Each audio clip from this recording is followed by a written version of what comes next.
London, England. January 18, 1803.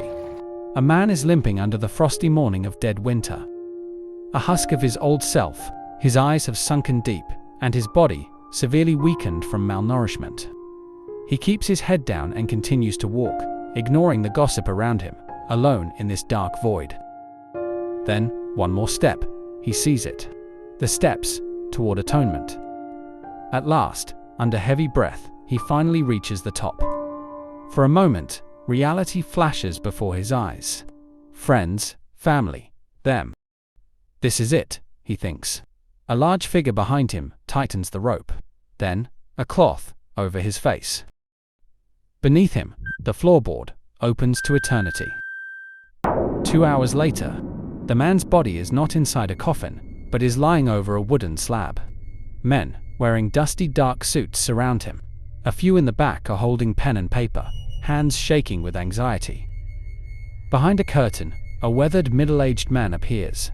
He walks toward the man's body, turns to his machine, and pulls something. Suddenly, the man's body begins to move. First, his mouth begins to quiver, as if smiling. Next, his eye opens, his hand raised toward the sky. Then, without warning, to everyone's surprise, he is now sitting upright. At that moment, an anxious young man at the back, fearful of what he is witnessing, has nothing but a single thought in his head. Man has finally conquered death. Now, you might ask, how can a man who was pronounced dead 2 hours ago seemingly come back to life? What did the mysterious man do to his body? This is the curious case of the man who lived a second life. This event happens on January 18, 1803, but the event that led to this moment began a month earlier. December 4, 1802, London. A man lies on his bed inside his old, cramped, dusty room. His name is George Forster, 26 years old. It is Saturday. They are arriving, he thinks. A knock at the door. It is his wife and his infant child. George and his wife have been married for quite some time. They have 3 kids, but unlike a regular married couple, they have a different setup. His wife lives with her mother, together with their newborn. His 2 other kids live on their own in a workhouse, and George, he lives by himself. Due to financial difficulties, piling debts from several lenders, and constant arguments, this is how they live. But out of all this chaos, they still have a moment of calm. A routine, you can say, where every weekend they spend time together. On Saturday evening, she arrives at his place and spends the night there. Then, on Sunday, they walk along the side of Paddington Canal, eat and drink in nearby taverns. Then, before the sun goes down, they go their separate ways. A clockwork.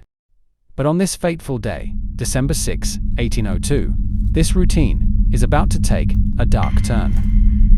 Monday morning, a boatman, still sleepy, steps onto his boat to prepare it for the day. He feels something, a knock, perhaps a log or some tangled plants. Curious, he shakes the boat once again. He looks down at the side of the hull. Something black is peeking through. He prodded with a paddle. An infant.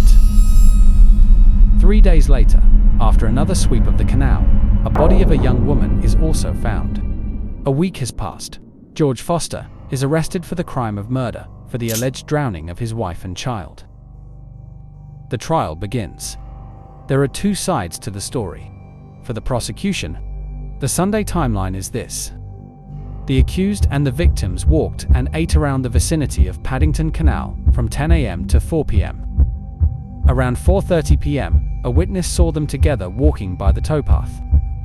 There is a 1-hour gap between 5 to 6 p.m., in which no one saw the accused nor the victims. At 6 p.m., the accused met with a friend, and by 8 p.m., he got home. For George's defense, he claims he left his wife around 3 p.m. She walked home with their child. He went another way and went home. He refutes some of the prosecution's claims, but overall, it is the same story, except that an approximately 1-hour gap from 4:30 to 6 p.m. where nothing is produced to show George's whereabouts. Same missing 1-hour gap. The court realized that all evidence pointing to George as the murderer is circumstantial. Yet, even under such consideration, as if there were some dark strings at play. The jury found him guilty of murder on the same day the trial begins, with the penalty of execution to be performed immediately on the next Monday. So, you might ask, what is the trial's connection to George reanimating from the dead later on? We have to go back, but this time we go 31 years ago and thousands of miles away from England. Italy, 1772. University of Bologna. A young man has just graduated with a degree in physics. He is on his way to work with his uncle, the chairman of the physics department. His name, Giovanni Aldini. He once had a dream to serve God as part of a religious order. But fate had a different plan. Being the firstborn in a family of scientists, his fate was sealed. While Giovanni has swerved from his dream of directly serving God, he sees science as a way to serve his religion.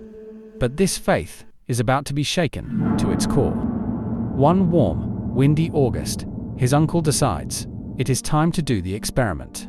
Giovanni keenly observes as his uncle methodically skins a frog, keeping only its leg muscles and securing it on a metal rod structure. They all go to the balcony and secure the frog's legs tightly on a metal railing high up above.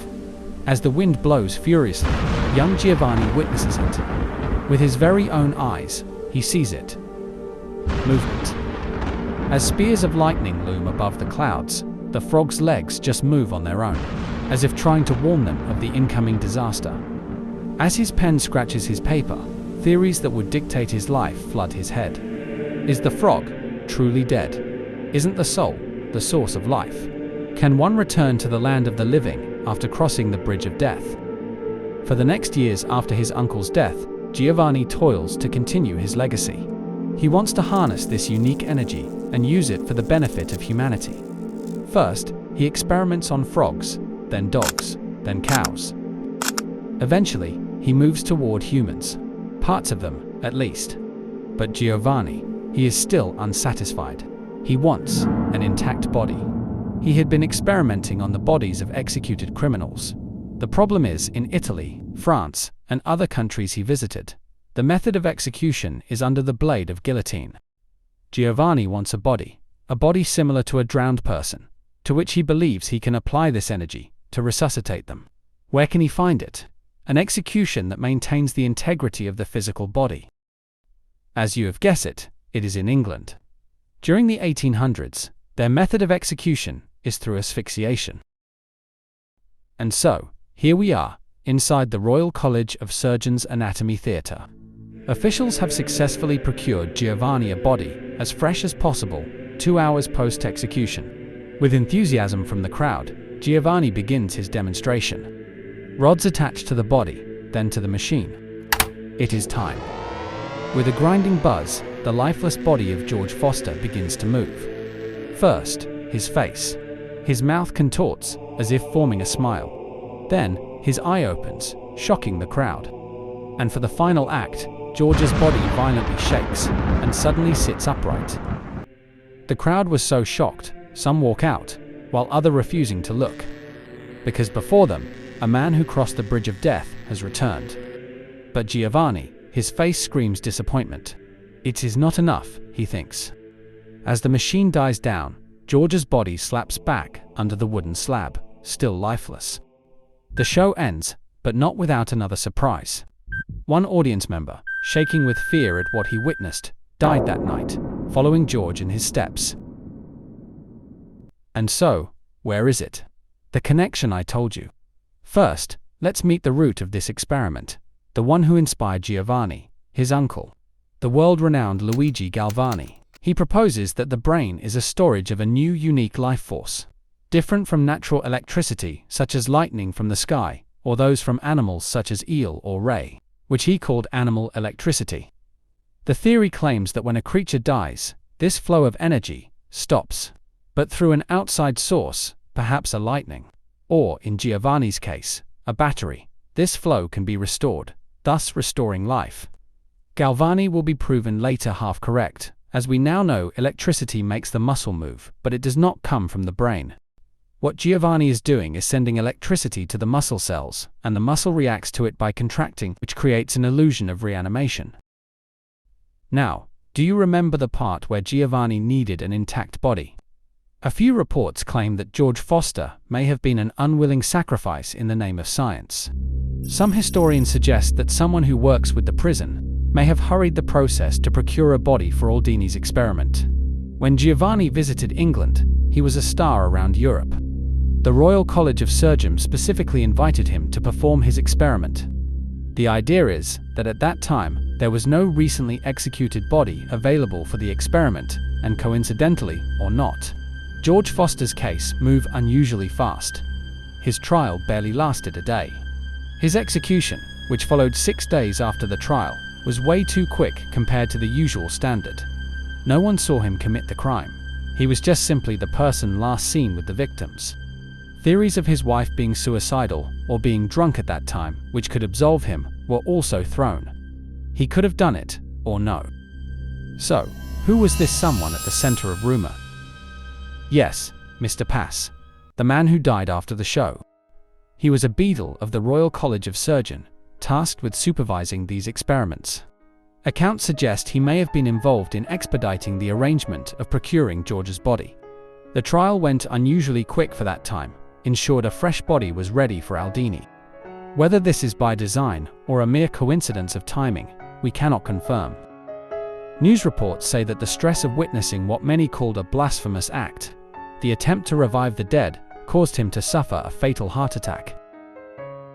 And so, that is it, the mystery of reanimation of George Forster, the man whose death gave life not to himself, but to an idea that would later find form in Mary Shelley's Frankenstein.